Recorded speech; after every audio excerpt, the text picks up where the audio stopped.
ये हिंदूवादी वो कहते हैं कि जन्म होता है और कुरान में एक बात आती है कि मुर्दे जिंदे किए जाएंगे। ये दो बात मेरी समझ में अभी तक नहीं आई है। हिंदू तकवा कहता है, उन्होंने देखा कि जन्मवाद कि जन्म होता है, मैंने डिस्कवरी चैनल में भी ये चीज़ें देखी हैं। और दूसरा कि आखिर में कुरान में कि मुर्दे जिंदे किए जाएंगे।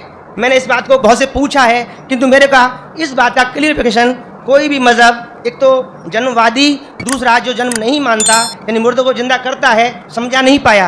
मैं आपसे प्रार्थना करता हूँ कि इस बात को कुरान के माध्यम से और आपके माध्यम से मैं समझने के लिए आपसे गुजारिश कर रहा हूँ। धन्यवाद।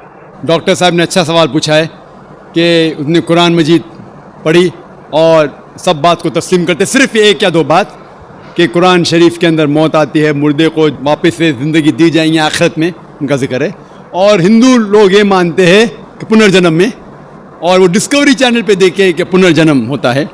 अगर आप देखेंगे सबसे ऊंची किताब हिंदू मज़हब में वेद, अगर आप पढ़ेंगे पुनर की मानी क्या, पुनर संस्कृत में मतलब नेक्स्ट, अगेन, वापस से, और एक पुनर की मानी नेक्स्ट।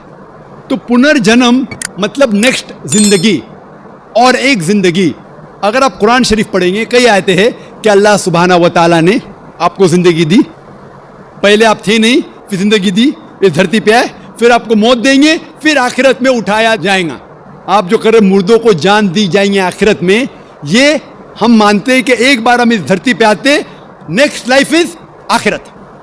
उसी तरीके से वेद में भी जिक्र है अबाउट पुनर्जन्म, नेक्स्ट लाइफ, सेम हूबहू जिस तरीके से कुरान में लिखा हुआ है। लेकिन आम हिंदू मजहब के जो गुरु है, स्वामी हैं, इन लोग जब ये जानने लगे, एक उनको कठिनाई पेश आई, वो देखने लगे कि कई इंसान जब पैदा होते हैं with congenital defects, heart problem, heart defects, limb problem, कोई अमीर पैदा होता है, कोई गरीब पैदा होता है, तो भगवान he can not be unjust. भगवान अनजस्ट नहीं हो सकता है कि कोई इंसान को हेल्दी पैदा करता है सेहत के साथ, कोई इंसान को कंजेनाइटल दिल की बीमारी से पैदा करता है, कोई इंसान को अमीर घर में पैदा करता है, कोई इंसान को गरीब घर में। तो भगवान अनजस्ट नहीं हो सकता है, ना इंसाफ नहीं हो सकता। तो ये जो स्वामी लोग हैं, इन लोग ने एक नई चीज निकाली, संस्कारा। हिंदू मजहब में कहते हैं संस्कारा, जो इंग्लिश में कहते हैं cycle of birth and rebirth, transmigration of soul. अंग्रेजी में कहते हैं ट्रांसमाइग्रेशन ऑफ सोल, क्योंकि आप डॉक्टर है, आप जानते होंगे। ट्रांसमाइग्रेशन ऑफ सोल अंग्रेजी में कहते हैं, संस्कृत में कहते हैं संस्कारा, birth death, birth death, birth death. कहीं भी वेद में नहीं लिखा हुआ है कि birth death, birth death, birth death, कहीं भी वेद में नहीं लिखा है। चैलेंज है मेरा, ये इन लोग को मिलता है भगवत गीता के श्लोक से। भगवत गीता का श्लोक चैप्टर नंबर 2 में, वर्स नंबर 22 में, उसमें लिखा हुआ है कि जब कोई शख्स अपने कपड़े निकालता है तो वो नए कपड़े पहन लेता है, उसी तरीके से रूह एक नई जिस्म में जाती है।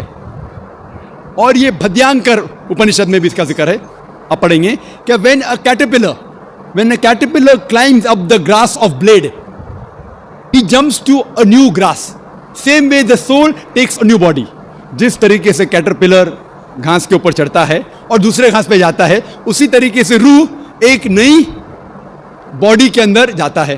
तो इस श्लोक के बुनियाद पर इन लोग ने एक फिलॉसफी पैदा की, संस्कारा, कि इंसान जो कर्म के बेस के ऊपर, कर्म और धर्म की फिलॉसफी, कर्म मतलब अच्छे कर्म करोगे धर्म के हिसाब से, तो अगले जन्म में आप अच्छे पैदा होंगे।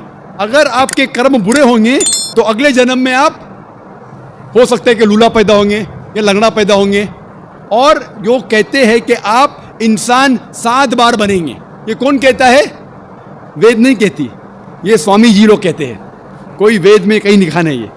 क्योंकि उनको ये नहीं कह सकते थे कि इंसान क्यों गरीब पैदा होता है, क्यों अपाहिज पैदा होता है, उनकी सोच कम थी, इसीलिए ये नई फिलॉसफी लेके आए, ट्रांसमाइग्रेशन ऑफ सोल।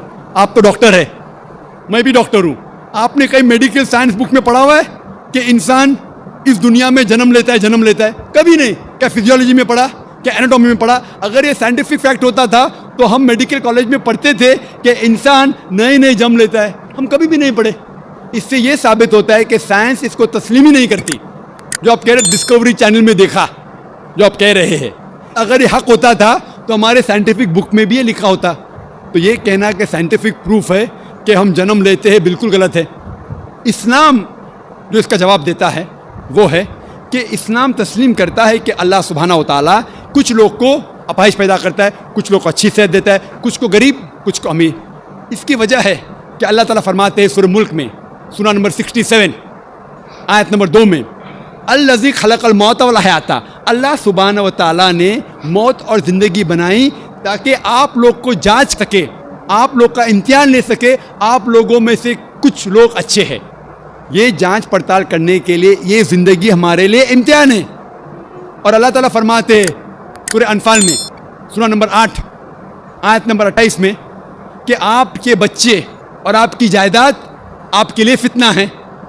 आपकी जायदाद और आपके बच्चे आपके लिए एक टेस्ट है, आपके लिए इम्तिहान है। अल्लाह ताला कुछ लोग को गरीब घर में पैदा करता है, कुछ लोग को अमीर। जो लोग अमीर है उनके लिए इम्तिहान है कि वो ज़कात देते क्या नहीं।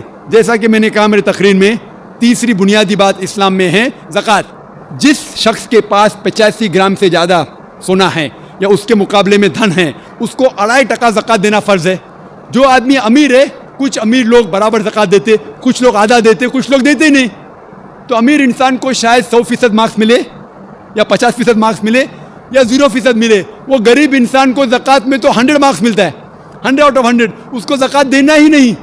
हम कहते रहे बेचारा गरीब इंसान है, लेकिन असल में देखे जाओ तो उसको उस इम्तिहान में, गुर्बत के इम्तिहान में 100% मार्क्स मिले। आप समझ रहे?